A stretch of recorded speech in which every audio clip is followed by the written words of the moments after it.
बहू की जेब खर्ची। दीनदयाल और सुमित्रा का बेटा अनुज बहुत ही संस्कारी था। वो हमेशा अपने पापा दीनदयाल और माँ सुमित्रा की हर बात मानता था। अनुज को जितनी भी तनख्वाह मिलती थी उसका सारा हिसाब किताब दीनदयाल अपने पास रखता था। जब अनुज की शादी कृष्णा नाम की लड़की के साथ हो गई तब भी अनुज अपने कमाए हुए सारे पैसों को अपने माँ बाप को ही देता था और कृष्णा को छोटी छोटी चीज़ खरीदने के लिए भी अपने सास ससुर की परमिशन लेनी पड़ती थी। इसकी वजह से धीरे धीरे कृष्णा को गुस्सा आने लगा और इसीलिए एक दिन उसने अनुज को कमरे में बुलाकर उससे बात करने की कोशिश की। आप अपने माँ बाप की सारी बातें मानते हैं और ये मुझे बहुत अच्छा भी लगता है, लेकिन अब आपने मुझसे शादी की है, मेरी जिम्मेदारी उठाना भी आप ही का काम है ना। ऐसा क्यों कह रही हो तुम? क्या मैं तुम्हें खुश नहीं रखता? वो बात नहीं है अनुज, आप मुझे खुश रखते हैं, लेकिन देखिए ना, एक छोटी सी चीज़ के लिए, एक माचिस के डिब्बे लाने के लिए भी मुझे आपके मम्मी पापा की परमिशन लेनी पड़ती है, उनसे पैसे मांगने पड़ते हैं। अरे तो इसमें परेशानी क्या है? अच्छा नहीं लगता अनुज, आपकी इतनी अच्छी सैलरी होते हुए भी किसी के आगे हाथ फैलाना मुझे बिल्कुल पसंद नहीं। इसमें हाथ फैलाने वाली कोई बात नहीं है कृष्णा, तुम बात को गलत दिशा में ले जा रही हो। वो हमारे माँ बाप है और हमारी चिंता करते हैं, इसलिए पैसों का हिसाब किताब अपने पास रखते हैं। मैं आपकी बात से पूरी तरह सहमत हूँ, लेकिन कम से कम महीने की 2-4 हज़ार तो आप मुझे दे सकते हैं ना, जिससे मैं अपनी ज़रूरत की चीज़ें ला सकूँ। देखो कृष्णा, इस घर में हमेशा से ऐसा ही रहता आया है और ऐसा ही रहेगा, और प्लीज़ इस बारे में अब मैं आगे और कोई बात सुनना नहीं चाहता। शाम के वक्त, मम्मी जी मुझे पार्लर जाना था, 100 रुपये चाहिए थे। अरे बहू, अभी 20 दिन पहले ही तो पार्लर गई थी, फिर से पार्लर जाना है? पैसों की कोई कीमत है या नहीं? मम्मी जी मैं सिर्फ 100 रुपये ही मांग रही हूँ और चाचा जी के यहाँ शादी में जाना है। आपको पता है ना, 100 रुपये में क्या बिगड़ जाएगा, मेरा पार्लर जाना ज़रूरी है। अच्छा ठीक है, ये लो 100 रुपये, और पैसे बचे तो आकर वापस दे देना। ठीक है मम्मी जी। अच्छा ये बताओ, शादी में क्या पहनने वाली हो? अरे ढंग के कपड़े पहना, हमारी नाक कटवा के ना आना रिश्तेदारी में।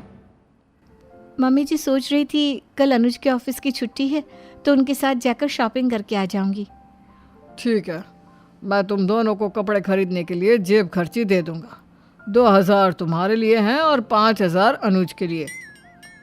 लेकिन पापा जी, अगर मेरे कपड़े 2000 में नहीं आए तो? कोई बात नहीं, मुझे बाजार से फ़ोन करके बता देना, मैं और पैसे भिजवा दूंगा। ये क्या तरीका है, इतनी छोटी छोटी बातों के लिए भी सास ससुर से पैसे लेना। मम्मी पापा ने तो पूरी तरह से इस घर को अपने कब्जे में लिया हुआ है। हम अपनी मर्जी से ना कुछ पहन सकते हैं ना खा सकते हैं। कृष्णा की जाने के बाद दीनदयाल और सुमित्रा आपस में एक दूसरे से बात करते हैं। सुना आपने, बहू ने कैसा मुंह चढ़ा लिया जब मैंने उसे कहा कि रोज रोज पार्लर जाने की क्या ज़रूरत है। सही कहती हो तुम सुमित्रा, इसीलिए तो मैंने अनुज को शुरू से ही पट्टी चढ़ा कर रखी है, भाई सारे खर्चे का हिसाब किताब और अपनी तनख्वाह मेरे हाथ मिलाकर पकड़ा दे। बात तो सही कहते हैं आप, आजकल के बच्चों को अगर खुला छोड़ दिया जाएगा ना तो सारा घर ही लुटवा देंगे। तुम उसकी चिंता ना करो, अनुज पूरी तरह से मेरी बातों में आया हुआ है। वो कभी 1 रुपया भी अपनी पत्नी को ले जाकर देने वाला नहीं है। पता नहीं हम ये सब कब तक कर पाएंगे। अरे बहू का क्या पता, कहीं बेटे के कान भर दिए तो मैं उसकी चिंता करने की कोई ज़रूरत नहीं है। मैंने अनुज का सारा हिसाब किताब अपने हाथ में कुछ इस तरह से लिया हुआ है कि वो चाह कर भी कुछ नहीं कर पाएगा। और रही बात बहू की, उसका क्या है, उसे तो 1-1 रुपए के लिए हमारे आगे हाथ फैलाना ही पड़ता है, जाएगी कहाँ। बिल्कुल ठीक कहते हैं आप, अगर ज़रा सी छूट दे दी ना तो अनुज अपनी पत्नी को लेकर चलता बनेगा इस घर से, इसलिए उसे तो काबू में ही बनाए रखना। हाँ बिल्कुल, तुम क्यों चिंता करती हो अनुज की माँ। मेरा बेटा मुझसे बिना पूछे एक बनियान भी नहीं खरीद सकता। कृष्णा ने सारी बातें दीनदयाल और सुमित्रा के कमरे के बाहर खड़े रहकर सुन ली थी, और इस बात का दीनदयाल और सुमित्रा दोनों में से किसी को भी अंदाज़ा नहीं था।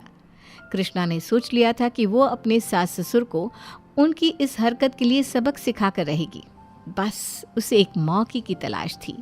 और फिर एक दिन सुबह के वक्त जब अनुज ने अपने पापा से गाड़ी में पेट्रोल डलवाने के लिए पैसे मांगे तो कृष्णा ने प्लान को अंजाम देने के बारे में सोचा। पापा 500 रुपये चाहिए, वो गाड़ी में पेट्रोल खत्म हो गया है ना। अच्छा ठीक है बेटा, ये लो 500 रुपये। ठीक है पापा, चलता हूँ। कृष्णा ने चुपचाप जाकर गाड़ी का पेट्रोल टैंक लीक कर दिया। अनुज की गाड़ी एक सुनसान रास्ते में जाकर रुक गई। शाम को जब अनुज किसी तरह लौटकर अपने घर आया तो बहुत परेशान था।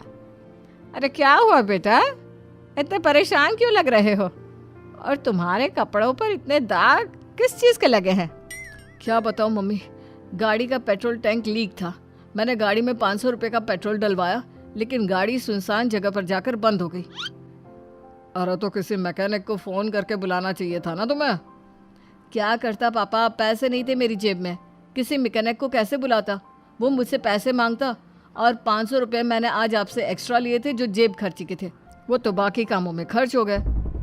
अरे तो पैसे बचा के रखने चाहिए थे ना, पूरे 1000 दिए थे मैंने तुम्हें महीने के खर्च के।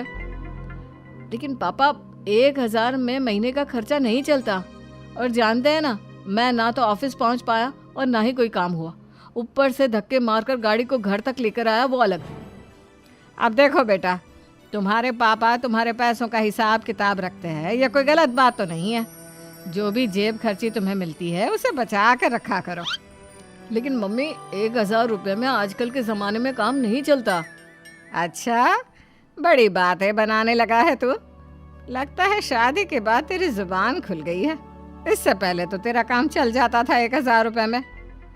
अनुज चुपचाप अपने कमरे में जाता है। अगले दिन जब मनोज को अपने ऑफिस से सैलरी मिलती है तो उसमें से 10,000 निकालकर वो अपनी पत्नी कृष्णा को देता है।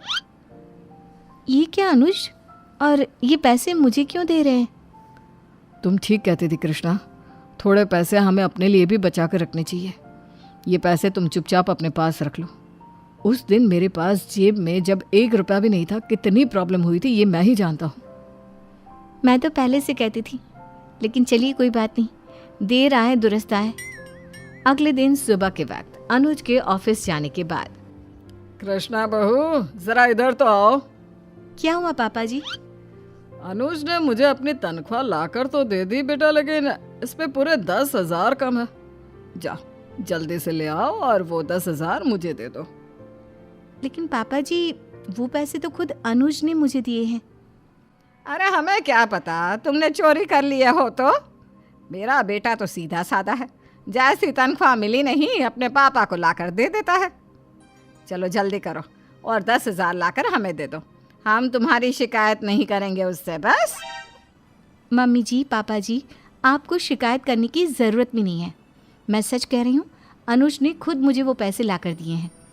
अच्छा, मैं मार्केट चलती हूँ, मुझे शॉपिंग करने जाना है। कृष्णा के जाने के बाद, देखा, मैं ना कहती थी कि ये ज़रूर उसके कान भर देगी। पूरे 10,000 कम मिले हैं इस बार आपको। अब बताइए क्या करेंगे? इस मामले को तो मैं बाद में सुलझा लूँगा, अभी तो मैं ज़रा बैंक जा रहा हूँ ये सारी तनख्वाह अपने खाते में डलवाने के लिए। वापस लौटकर अनुज से बात करता हूँ। इतना कहकर दीनदयाल बैंक चले गए। अनुज पहले से ही ऑफिस गया हुआ था और कृष्णा जैसे ही बाजार से लौटकर आई, उसने देखा कि सुमित्रा फर्श पर बेहोश गिरी पड़ी हुई थी। मम्मी जी उठिए, क्या हुआ आपको? अब ठीक तो है? जल्दी से डॉक्टर को फ़ोन करती हूँ। नहीं, मम्मी जी को सीधे हॉस्पिटल लेकर जाती हूँ। अनुज और पापा जी का भी फ़ोन नहीं लग रहा, हॉस्पिटल ले जाना ही ठीक रहेगा। हॉस्पिटल पहुँचने के बाद, आप काउंटर पर 5,000 जमा करवा दीजिए, आपकी सास का इलाज शुरू हो जाएगा। हाँ, 1 मिनट रुकिए, मैं अभी पैसे जमा करवाती हूँ। कृष्णा ने काउंटर पर जाकर 5,000 जमा करवा दिए और डॉक्टर ने सुमित्रा का इलाज शुरू कर दिया। कुछ देर के बाद अनुज और दीनदयाल दोनों अस्पताल पहुंचे। डॉक्टर साहब, मेरी पत्नी ठीक तो है ना? अपनी बहू का शुक्रिया अदा कीजिए, जो सही वक्त पर वो उन्हें यहाँ लेकर आ गई और उनकी फीस भी जमा करवा दी, वरना आज आपकी पत्नी का बचना मुश्किल था। कृष्णा, ये तुमने बहुत अच्छा किया, मम्मी की जान बचा ली। अनुज, अगर आपने मुझे पैसे नहीं दिए होते तो पता नहीं आज क्या हो जाता। वो तो मेरे पास 10,000 रुपये थे, तो मैंने फटाफट फीस जमा करवा दी। डॉक्टर को बुलाकर मम्मी जी का इलाज भी शुरू करवा दिया। अनुज और कृष्णा, मैं तुम दोनों से एक बात कहना चाहता हूँ।